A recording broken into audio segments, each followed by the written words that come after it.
सोचिए जरा, भारत में द्वारका के पास समंदर की गहराइयों में हजारों सालों से एक ऐसा राज दबा हुआ था जो आज हमारे सोचने और याद रखने के तरीके को हमेशा के लिए बदल सकता है।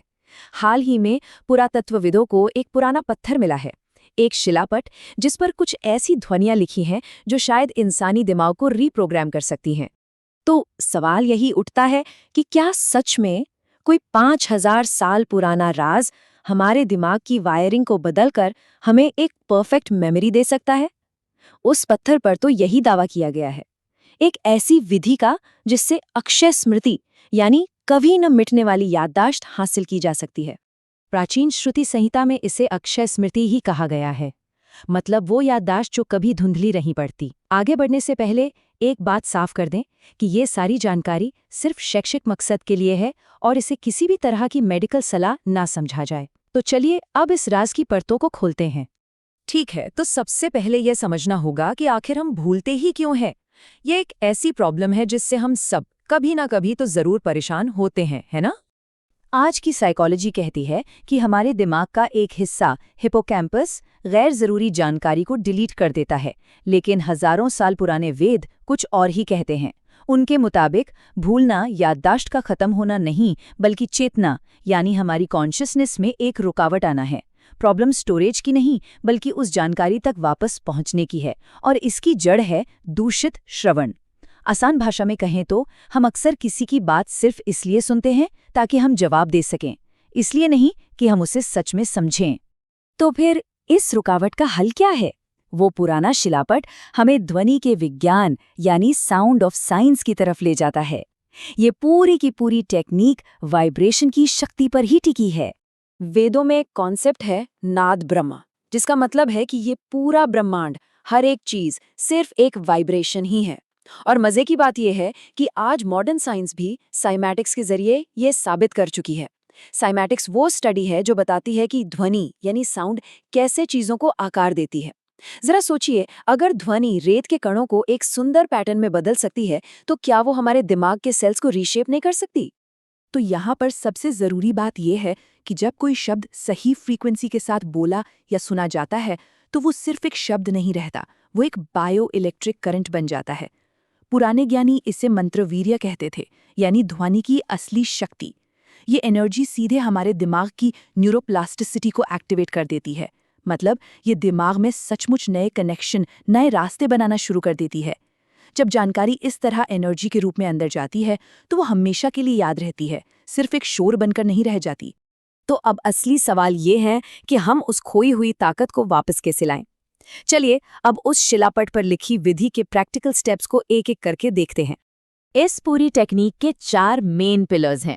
पहला है सही समय, यानी सूर्यास्त का समय, जिसे गोधूली बेला कहते हैं। दूसरा है कानों को शुद्ध करना, यानी कर्ण शुद्धि। तीसरा है एक पवित्र संख्या 108 सांसें। और चौथा और सबसे खास 6 स्वरों का विज्ञान, जिसे षट स्वर विद्या कहा गया है। पर सूर्यास्त का समय ही क्यों? विज्ञान भी मानता है कि इस समय हमारी पीनियल ग्लैंड सबसे ज्यादा एक्टिव होती है। ये वो पल है जब हमारा चेतन और अवचेतन मन यानी कॉन्शियस और सबकॉन्शियस माइंड एक सीध में आ जाते हैं। कहते हैं कि इस समय की गई 10 मिनट की प्रैक्टिस दिन भर के घंटों की पढ़ाई से भी ज्यादा असरदार हो सकती है। तो पहला कदम है कर्ण शुद्धि। देखिए, ये कानों की कोई मामूली सफाई नहीं है, ये एक खास यौगिक प्रक्रिया है जिससे हमारे सुनने के रास्ते साफ होते हैं। ये दिमाग की वेगस नर्व को स्टिमुलेट करती है, जिससे पूरा नर्वस सिस्टम शांत हो जाता है और दिमाग सीखने के लिए तैयार हो जाता है। और इसे करने का तरीका भी बहुत सिंपल है। षण्मुखी मुद्रा का एक तरीका इस्तेमाल करते हुए अपने अंगूठों से कानों को बंद करना है और सांस छोड़ते हुए गले से एक भंवरे जैसी गूंज निकालनी है।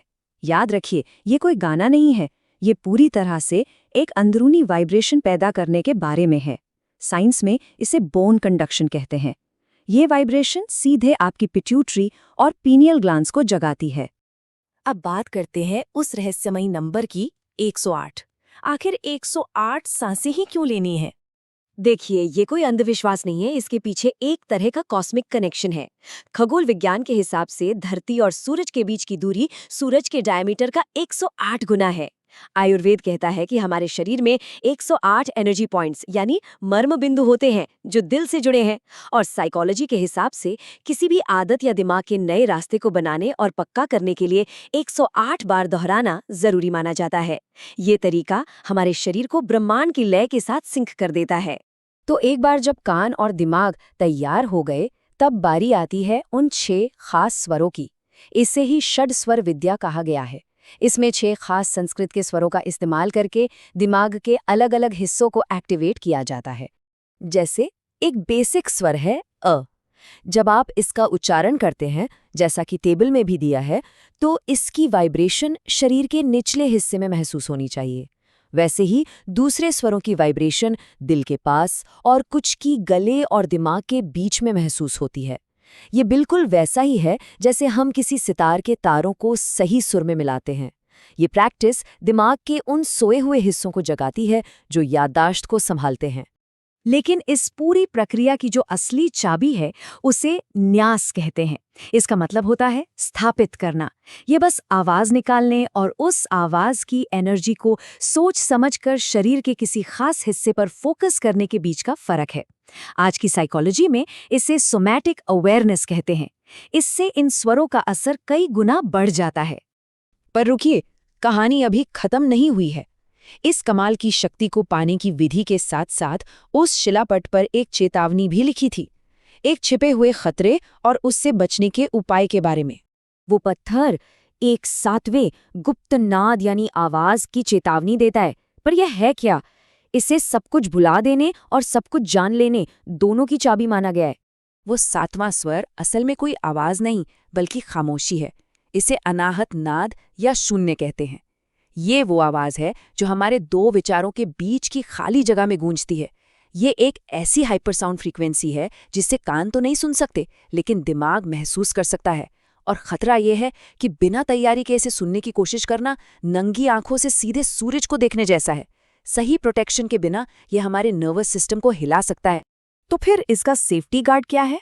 जवाब है शंख। एक खास तरह के शंख से निकलने वाली ध्वनि दिमाग की तरंगों को फौरन शांत कर देती है। ये एक तरह की न्यूरोलॉजिकल अर्थिंग देती है, जो उस 7वें दरवाजे को सुरक्षित तरीके से खोलती है। इससे ज्ञान तो अंदर आता है, पर दिमाग का संतुलन नहीं बिगड़ता। और यही बात हमें उस पुराने शिलापट के आखिरी और शायद सबसे जरूरी संदेश तक ले आती है, शक्ति और जिम्मेदारी। उस पर साफ साफ लिखा है, इस बढ़ी हुई याददाश्त का इस्तेमाल कभी भी किसी से नफरत करने, बदला लेने या पुरानी कड़वी यादों को पकड़कर रखने के लिए मत करना। अगर ऐसा किया तो यही शक्ति दिमाग के लिए जहर बन जाएगी। ये शक्ति सिर्फ याद रखने के लिए नहीं, बल्कि सही गलत में फर्क करने की समझ के लिए है। तो द्वारका के समंदर से निकला ये ज्ञान आज हमारे सामने है, और ये हमें एक बहुत गहरे सवाल के साथ छोड़ जाता है।